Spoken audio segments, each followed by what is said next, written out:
नमस्कार, आईस किचनमध्ये तुमचं खूप खूप स्वागत. आज मी तुम्हाला ओले तुरीची भाजी करून दाखवणार आहे. ओल्या तुरीच्या शेंगा निवडून घेतलेल्या आहे, त्याचे दाणे काढून घेतलेले आहेत. आता एका तव्यावर थोडंसं तेल टाकून दाणे चांगले खरपूस भाजून घ्यायचे. ही भाजी चवीला खूपच छान लागते आणि झटपट होणारी अशी रेसिपी आहे. आता दाणे मिक्सरमध्ये थोडेसे जाडसर भरडा करून घेऊ आणि एका डिशमध्ये काढून घेऊ. आता मसाल्याचं वाटण करून घेऊ. अर्धी वाटी दाण्याचा कूट, भाजलेल्या दाण्याचा कूट मी आधीच करून ठेवलेला होता. 1 चमचा जिरे आणि 1 चमचा हळद, 1 चमचा हळद आणि 1 चमचा तिखट, 10-12 पाकळ्या लसूण टाकून घ्यायचा आणि मिक्सरच्या भांड्यामध्ये थोडंसं फिरून त्याचं वाटण बनवून घ्यायचं. आता वाटण पण तयार झालेलं आहे. कढई तापवायला ठेवलेली आहे. त्याच्यात 1 चमचा तेल टाकून घ्यायचं.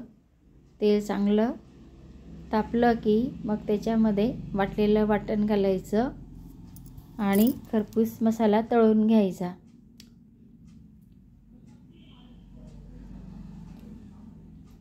तेल सुटेपर्यंत मसाला चांगला तळून घ्यायचा, म्हणजे भाजीला छान चव येते.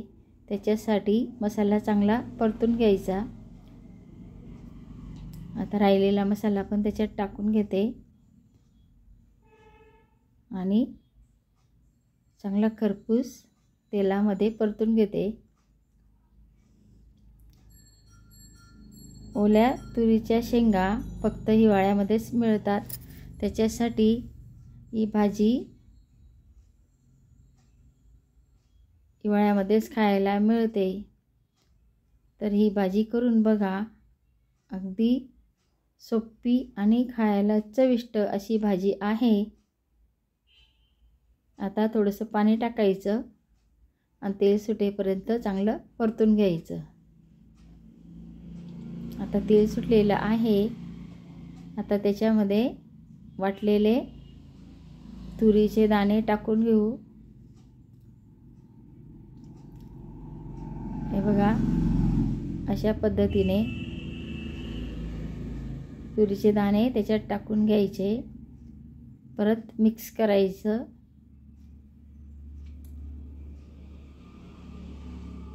आणि आपल्या आवडीप्रमाणे पाणी टाकायचं, घट्ट किंवा पातळ. तुम्ही नुसती सुक्कीसुद्धा भाजी बनवू शकता किंवा रश्श्याची भाजीसुद्धा बनवू शकता, तुमच्या आवडीप्रमाणे. आता पाणी टाकलेलं आहे. अजून थोडंसं पाणी टाकून घेऊ आणि अर्धा चमचा मीठ. दाणे शिजतील चांगले मऊ. कोथिंबीर, बारीक चिरलेली कोथिंबीर. परत थोडंसं पाणी टाकून घेऊ आणि झाकण ठेवून 5 मिनटं कमी गॅसवर शिजू द्यायची, म्हणजे भाजीला खूप छान तरी येते. कमी गॅसवरच शिजू द्यायची, भाजीला छान तरी येईल. मोठ्या गॅसवर जर ठेवलं तर भाजीला तरी येणार नाही. त्याच्यासाठी कमीच गॅसवर भाजी शिजू द्यायची, 5 मिनटं शिजू द्यायची. आता 5 मिनटं झालेले आहेत. आपली भाजी शिजून तयार झालेली आहे. आता एका डिशमध्ये काढून घेऊ. गरमागरम भातासोबत किंवा चपातीसोबत किंवा तुम्ही भाकरीसोबतसुद्धा खाऊ शकता. खूपच छान लागते ही भाजी. करून बघा, कमेंटमध्ये कळवा. हे बघा किती छान तरी आलेली आहे आणि रंगही आलेला आहे भाजीला. तितकीच चविष्ट पण आहे. आता आपलं ताट तयार झालेलं आहे. नागलीचा पापड, चपाती, लोणच्यासोबत गरमागरम खायला द्यायची. असेच माझे व्हिडिओ पाहत राहा आणि खात राहा आणि मला कमेंट करत राहा. खूपच छान. माझा व्हिडिओ पाहिल्याबद्दल खूप खूप धन्यवाद.